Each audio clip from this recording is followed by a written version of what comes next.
Hi everybody, it is June 20th, 2024, Davey here. I'm going to show you my gardens as an update today. These are cacti seeds that I got from Ace Hardware Store Seed Selection. These are prickly pear, these two. They look like Livingstone, but no, they're not. I don't know what these are. They're called hedgehog or something like that. This is going to be really fun when they finally sprout. That could be today, tomorrow, the next day.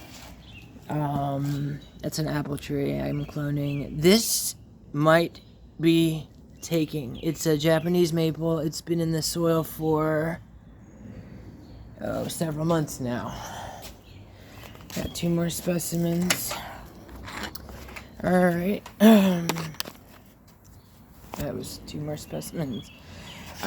This tomato, I think, has finally come up. This is a blueberry, and the reason I have hope for it is there's still a leaf on it. That's a fig, and believe it or not, the tug test, it passes. This has already sprouted new leaves, but it's still too early for me to do that. This hops has been in the ground for a long time. This was dying from anaerobic bacteria. Oh gosh, wear gloves when you're changing that soil. I literally had to treat it with hydrogen peroxide because it was so nasty. Alright, fun fact, these are aquarium rocks, and frankly they were purple when I bought them. They're turning pink. But the cactus, which I got from seed last year, it was just like those two ones I said look like lithops in that pot. About, let's say, 11, 12, 13 months ago, somewhere in there. So I had to put these rocks in here to hold that up, because I learned in another video, if you raise the soil level, you can cause rot here, and you don't want to do that. This is a squash, and I'm treating it with bone meal. That's what that is. I'm going to have to put I might put rocks in there. I have to put something in that. Sunflower, which I just transplanted one. I've had to put them up here because some little animal is digging up. Literally, it's like murdering them. It's pulling them up, throwing the plant away, and then like the soil's just been messed with. Like, I think it's looking for the seeds, and it's just a sad story. This is a staple for the organic soil setup. I like to use cactus soil, vermiculite, worm castings, and then, frankly, before I put all that artificial stuff on, quote-unquote artificial, this was those rocks, by the way. Yeah, they got bleached by the sunlight, I guess, because there's no water in there. I put soil with worms in there, so this thing it's a live culture. So I don't like to put chemicals in it. I'm trying to get this dogwood to grow better, but, I mean, it won't flower. And so I put bone meal here, I put earthworm castings here. The blood meal is such a strong nitrogen fertilizer, it burned the grass around that plant. So I do warn you, be frugal with how much you use at a time.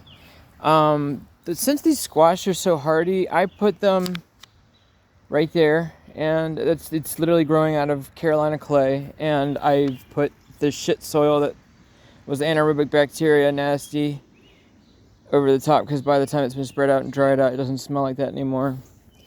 That's another squash, yellow squash, Clematis helleborus.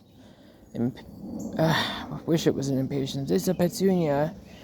Sad thing. This was a wild holly. Apple tree, golden delicious. We're not very fruitful this year.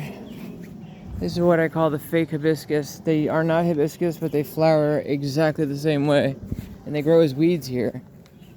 And let's see.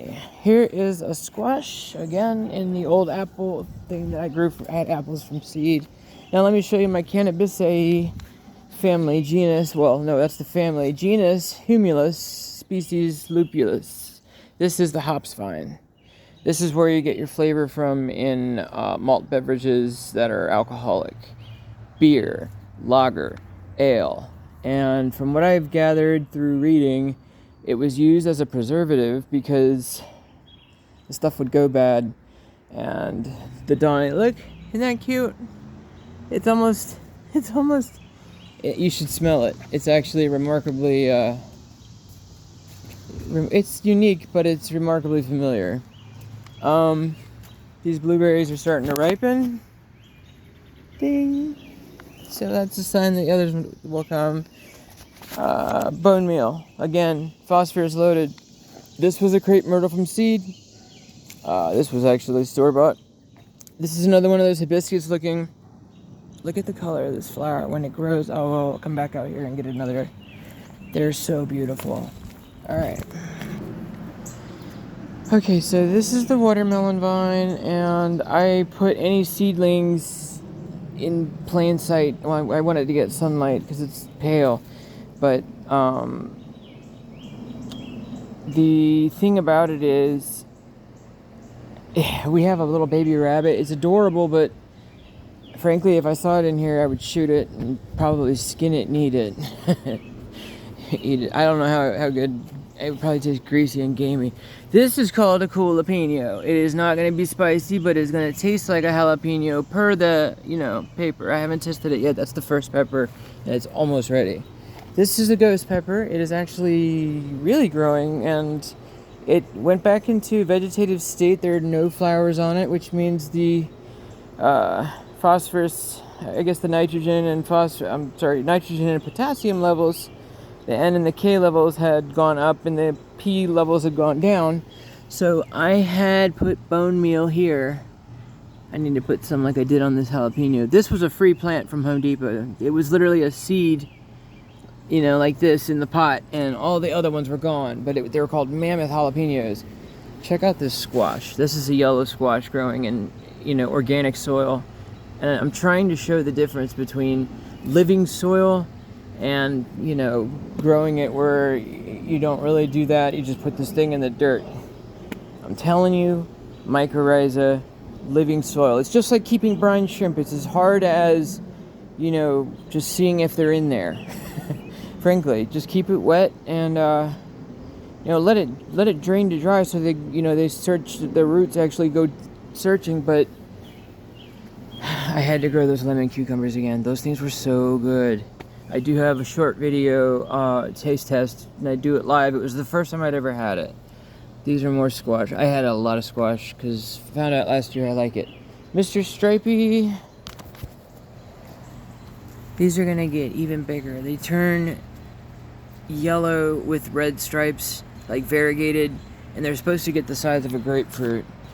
I am begging this vine to get pollinated, and I just, where are the bees at? Maybe I should put honey on this thing.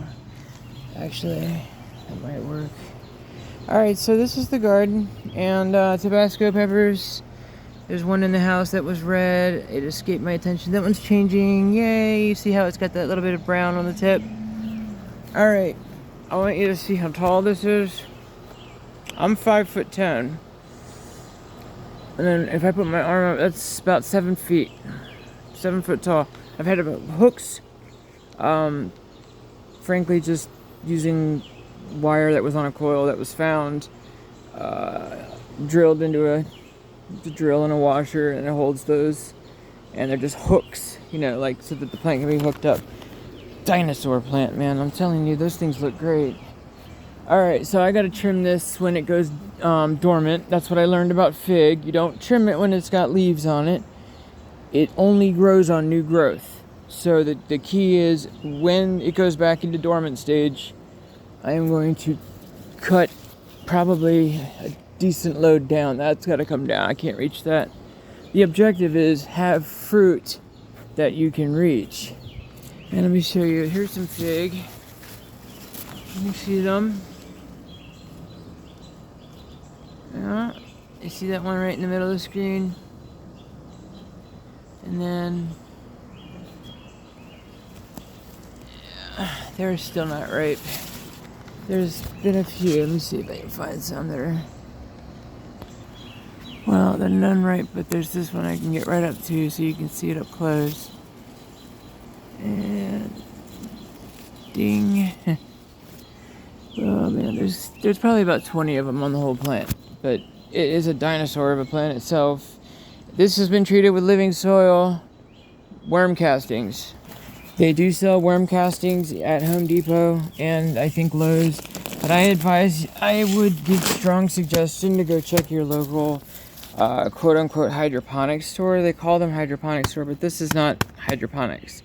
This is soil, so this is organic, what they call organic fertilizer. It's worm, it's like worm guano, but not much guano to it. Alright, I think I've covered the update. It looks like a jungle in there. And this watermelon, it's called a Charleston Gray, and they're noted to be the sweetest of them, even though they're not so bright on the inside. And I got a pink pineapple in there I gotta go eat, and maybe I can get that thing to sprout. It is a GMO food, but whatever, I'm gonna give it a try. I'm not afraid of letters. Wow, I said that. Alright, love you all, God bless you all, cheers.